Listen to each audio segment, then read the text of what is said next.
कई बार तुम जवाब ना देके तुम्हारा वक्त जवाब दे, ज़्यादा सही है।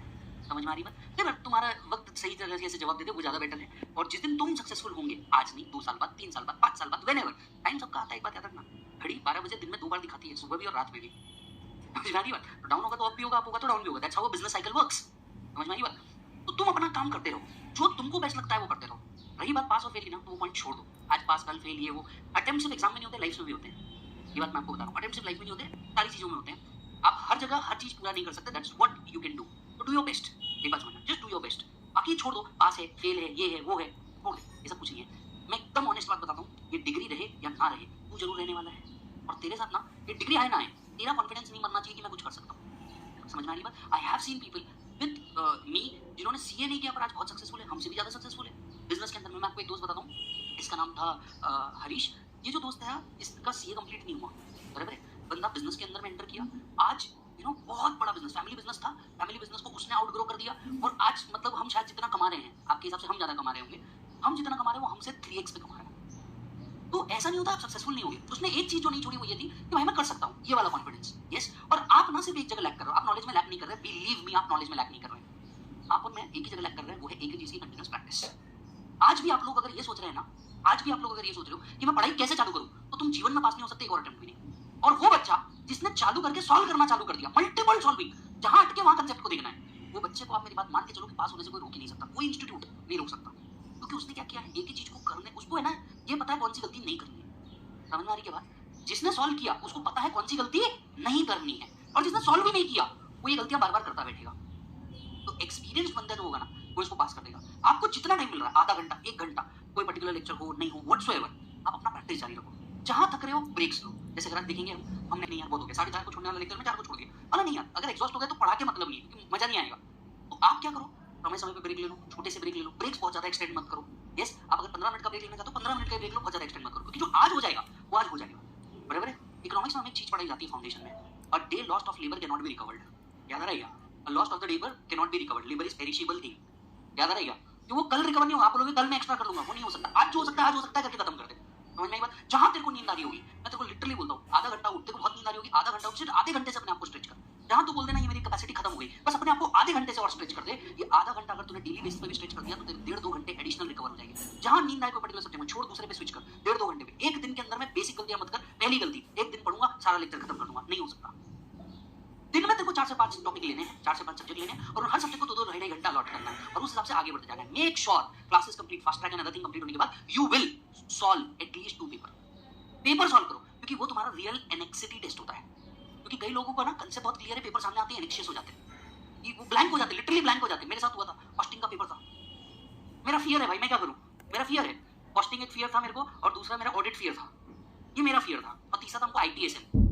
आप में से बहुत लोगों ने पढ़ा होगा शायद, आईटीएसएम दुनिया का सबसे घटिया सब्जेक्ट हो सका, दुनिया मतलब पढ़ाने वाला टीचर वहां है, सब्जेक्ट बहुत ही घटिया है, बराबर है। और हमारे टाइम पे तो क्या था, मतलब इतना एडवांस नहीं था जितना तुम्हारा। हमारे टाइम पे तो क्या था, माउस, वो ऑप्टिकल माउस, प्रैक्टिकल माउस, ऐसा कुछ तो फालतू चीजें थी, 7 layer of software development etcetera. Imagine, जो चीज दिखी नहीं रही मैं उसको लिखूं कैसे? आप समझ रहे हो? हम जिस तरीके के लोग हैं ना, हम कोई भी चीज देख के सीखते हैं। हमेशा से प्रोसेस हो ही रहा है, पहले देखो फिर अप्लाई करो, प्रोसेस हो ही रहा है। देखा इतने समझदार बच्चे हैं, मैंने जैसे ये कहा सब समझ गए मैंने क्या देखा और क्या लिखा, अप्लाई किया। बस सिंपल सी बात है। अब आप मेरे को बोलोगे 7 लेयर्स ऑफ सॉफ्टवेयर डेवलपमेंट, अरे क्या समझना आने वाला है मेरे को? फिर फ्लो चार्ट बनना, यार वो फ्लो चार्ट बनना, काय का फ्लो चार्ट? यहाँ पे समझ में तो भी आता है, इसको government employ non government employ में कैटेगराइज करना है, अब समझ में भी नहीं आ रहा। मेरा कॉस्टिंग का पेपर, मैं आपको जेन्युइन बताऊं, कॉस्टिंग का पेपर पहले तो फटी नहीं, बराबर है। मैं आपको बताऊं मेरे को कॉस्टिंग कहां तक क्या था, मटेरियल तुम्हारे साथ भी वही है क्या? मटेरियल तक के पूरा याद, मतलब कितने चैप्टर दो। अच्छा, वो मार्जिनल का भी, वो बीपी तक के सब ठीक होता है, याद रखिए, बीपी तक के सब ठीक होता है, बीपी के आगे क्या होता है वो नहीं पता। और स्टैंडर्ड में वो 4 बेसिक वेरिएंट्स आते हैं ना, वो उसके आगे क्या हो रहा है मेरे को घंटा नहीं समझ रहा। अभी मैं, मेरे साथ कॉस्टिंग में प्रॉब्लम की, मैं ऐसे क्वेश्चन को देखूं और मेरे को यही समझ नहीं आया कि उसमें करना क्या है। मतलब आप समझ रहे हो, वो सर्विस कॉस्टिंग, जॉइंट कॉस्टिंग, वो सब तो मेरे सिलेबस में नहीं था। मेरी बात समझना, टीचर ने बहुत अच्छा पढ़ाया, सब सारी चीज हुई, मेरे को तो समझना चाहिए ना।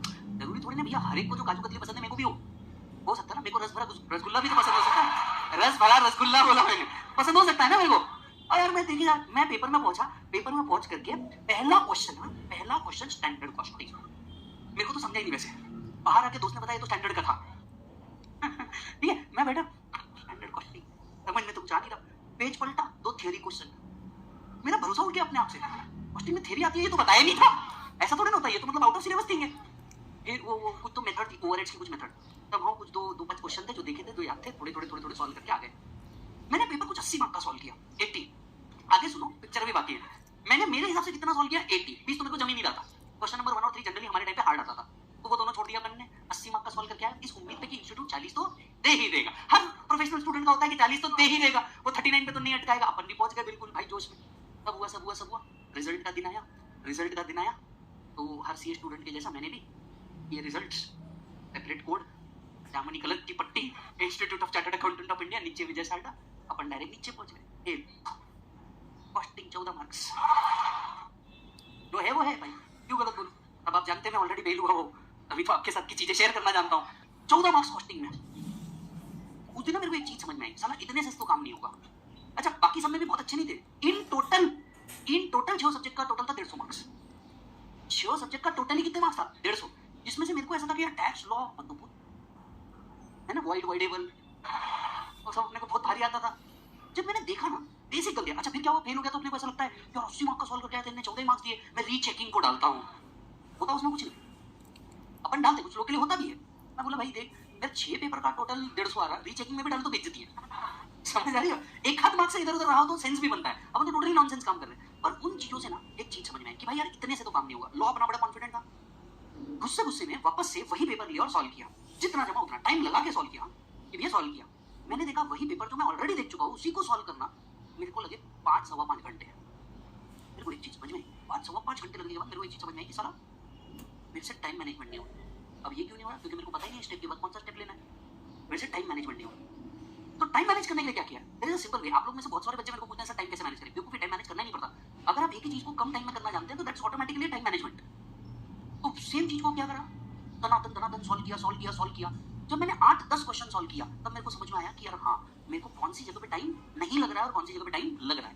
बराबर है। अब मैंने जैसे ही वो चीज करनी चालू करी, मेरे को फर्क दिखने लग गया। वापस से पेपर उठाया, वही पेपर को फिर से सॉल्व किया। अगेन इसके अंदर में मेरे को 4 से 4.5 घंटे लगते हैं। मैंने बोला इतने से नहीं होगा, और करना पड़ेगा, और प्रैक्टिस जितना पॉसिबल हो कि भैया इसमें क्या क्या पॉइंट्स आ सकते हैं, वो सारी चीज लिखनी चालू करी। और उसके बाद मैं 3 से 4 बार खुद अपने आप, हमारे टाइम पे टेस्ट पेपर नाम का कंसेप्ट नहीं होता था, बराबर है, तो हमको ही क्या करना पड़ता था, लिख करके इवैल्यूएट करना पड़ता था कि भैया कितने टाइम में हो रहा है और क्या हो रहा है। ओवरऑल मेरे हर सब्जेक्ट के अंदर में जब मल्टीपल मैंने ट्राई किए तो वो 50 से ऊपर आ रहे थे। फेयरली मेरे को लगा कि मैं पास हो जाऊंगा। पर मैंने कहा कि यार देख, यहाँ तो मैं वो क्वेश्चन को सॉल्व कर रहा हूँ जो मैंने देखे हैं, नहीं देखे उसके लिए क्या। अगेन उन क्वेश्चंस को उठाया, अलग अलग जगह जहां से मिल रहा उठाने का, सॉल्व करने का, जहां अटके समझ में आने का कि यार हाँ ये गड़बड़ की है, कौन सी गड़बड़ नहीं करनी है पहले ये समझना है। आप सबको एक छोटा सा बात बोल करके कंसेप्ट चालू करता हूँ। हम सबका 11th का टाइम रहा है, आपने देखा 11th का जिस दिन पेपर आया था, आपने कभी फोकस किया पेपर आने से पहले आपने पूरा फॉर्मेट ड्रॉ करके रख दिया था। याद आ रहा है, 11th का पेपर याद करो, आपने पूरा फॉर्मेट ड्रॉ करके रख दिया था। और उसके बाद जैसे ही पेपर आया वैसे वैसे आपने दनादन लिखना चालू कर दिया। आपको पता था डेबिट किधर करना है, क्रेडिट, तेल लगाने का लॉजिक क्या है, आप समझिएगा। 11th-12th में आप लॉजिक नहीं ढूंढते, बराबर है, आप ये करना है तो आप क्या करते थे, डेबिट और क्रेडिट। कभी आपने सोचा आपको 100 में से 80 आ रहे हैं, 100 में से 90 आ रहे हैं उस पेपर में, अकाउंट के तो रूल बदले ही नहीं, तो आज क्या हो गया, तो फर्क ये पड़ गया कि अकाउंट्स में आपने उसी चीज को 50 बार 60 बार सॉल्व किया था, तो आपको क्लियर समझ में आ गया था ये इधर डेबिट है और इधर क्रेडिट है। तो आपने ब्रेन की जगह हाथ को भी प्रैक्टिस करवा दी थी कि इधर डेबिट होगा, इधर क्रेडिट होगा, ये होगा, ये होगा। किसी भी पेपर में हम जैसे एवरेज बच्चों के साथ एक ही चीज है, आपको बस ये पता होना स्टार्ट और स्टार्ट के बाद नेक्स्ट स्टेप क्या है। आपको अगर ये जमते गया तो आप धीरे धीरे एंड तक पहुंचते जाएंगे। आज हमने सैलरी के अंदर में 3 से 4 क्वेश्चन लिए, आपने एक चीज फोकस की, आपको ये पता था इसके बाद ये, इसके बाद ये, इसके बाद ये, इसके बाद ये, जहां तक वर्किंग नोट, जहां तक वर्किंग नोट। सोचो अगर आज कल या अगले 3 दिन तक के तुम सैलरी के रोज के 4 क्वेश्चन भी लेकर के सॉल्व कर देते हो तो it will be 12 to 15 question of complete salary. बड़े क्वेश्चन उठाओ, छोटे क्वेश्चन हाथ ही नहीं लगाने का, मतलब आप जाओगे ग्रेचुटी का एक क्वेश्चन सॉल्व करोगे, बेवकूफी है, इस पे टाइम वेस्ट करने का ही नहीं। आपने जाने का सीधे बड़े क्वेश्चन उठाने का, डरने का नहीं, जहां अटकोगे दोबारा सॉल्व कर, जहां अटकोगे दोबारा सॉल्व कर, बड़े क्वेश्चन उठा, क्योंकि जो क्वेश्चन आएंगे वो क्या होंगे, बड़े और टोटल, ये तेरे को मालूम है। यस, क्लास में तेरे को छोटे सॉल्व कराए जाते हैं ताकि तू बड़े पे पहुंचे, ये रेगुलर क्लास का पार्ट है, पर तेरे को आना तो बड़े क्वेश्चन है। आप देखो मैंने फास्ट ट्रैक के अंदर में कोई छोटा क्वेश्चन नहीं रखा, ना कोई ग्रेचुटी पे, ना कोई रिटायरमेंट पे रखा ही नहीं। रेगुलर बैच होती है, आपको 40 से ऊपर क्वेश्चन सॉल्व करा के बैठा होता मैं अब तक, 40 से ऊपर क्वेश्चन सॉल्व करा के बैठा होता, पर वो आपके एग्जाम ओरिएंटेड अप्रोच के अंदर में नहीं है। जो पहली बार पढ़ेगा मुझे उसे करवाना पड़ेगा, पर आप ये करिए, बड़े क्वेश्चंस उठाइए, एक से ज्यादा बार उसको सॉल्व कीजिए। देखिए मल्टीपल अजम्पशंस हो सकते हैं, जैसे अभी कन्वेंस का हमने देखा, राइट, इंस्टीट्यूट ने उसी चीज को क्या ले रखा है, कंप्लीटली एग्जाम, हमने उसको क्या ले रखा है, टैक्सेबल। तो आप ये देखिए कि ये क्या अजम्पशन अलग हो सकता है और किस जगह पे अजम्पशन अलग हो सकता है, हमने क्या करना चाहिए। तो आप इस चीज को क्या कर देंगे, सॉल्व कर देंगे। बड़ी चीजें उठाओ, कोई प्रॉब्लम नहीं है, डरो मत, अटकोगे दैट्स ओके, रुकोगे दैट्स नॉट ओके। समझ में आया? अटकोगे दैट्स ओके, रुकोगे दैट्स नॉट ओके। समझ में आई बात? आज से भी अगर हम देखें तो लगभग 130 से 140 डेज बचते हैं एग्जाम के अंदर में। मोर देन सफिशिएंट टाइम है एक और बोथ ग्रुप दोनों के लिए। अगर आपके पास सिर्फ 80 डेज बचे होंगे एग्जाम के लिए तो आप सिर्फ एक ग्रुप दे सकते हैं। आज आपके पास बहुत बड़ा टाइम है। लगेगा नहीं आपको 130 से 140 डेज बचे होंगे, शायद 120 से 140 बचे होंगे, व्हाटएवर। उससे भी कम, 100 से भी कम होंगे, ठीक है। अगर 100 से भी कम है, मैंने एक्चुअली कैलकुलेट नहीं किया, मैं सिर्फ समझ रहा हूँ। अगर 100 से भी कम है आपके पास तो आप अभी भी क्या कर सकते हो, एक ग्रुप तो बड़े आसानी से निकाल सकते हो प्रैक्टिस करके, बड़े आसानी से, अनलेस एंड अनटिल आपका ग्रुप टू का भी एटलीस्ट 50% कंप्लीट हो चुका हो। तो बस क्या करो, प्रैक्टिस करो। अब लॉ जब आप लिख रहे हो या ऑडिट जब आप लिख रहे हो, एसएम जब आप लिख रहे हो, पॉइंटर्स पहले याद कर लो कि ये पॉइंटर्स है। अंदर की फ्रेमिंग इट्स ओके, तुम बना सकते हो, एज इट इज वर्ड्स नहीं लिखने होते जहां तक मेरे को लगता है, बट फिर भी फ्रेमिंग आपको अगर जम गई तो आप काम कर सकते हो। समझ में आ रहा है? तो it's okay to have 1 attempt, multiple attempt, 5 attempt, 7 attempt, कुछ नहीं होता। मेरे को खुद को 2 से ऊपर लगे, कोई फर्क नहीं पड़ता। Does that means that I am not successful और समथिंग? नो, ऐसा कुछ भी नहीं है। समझ में आ रही है बात? जितनी इच्छा है वो पूरी कर चुका हूँ और पेरेंट्स मेरे पे प्राउड है। इससे ज्यादा कमाई अपने को चाहिए भी नहीं। बात समझना, जितनी अपनी इच्छाएं हैं वो बहुत है, बहुत है। अपने को जितना मिल रहा है वो भी बहुत है। मोस्ट इंपॉर्टेंट इज अपने पैर पे खड़े होना, फैमिली की रिस्पॉन्सिबिलिटी को अपने ऊपर टेक ओवर करना। खत्म हो गया बात। आप अगर किसी और से कंपैरिजन करने जाओगे ना, जीवन में कभी नहीं जीत पाओगे।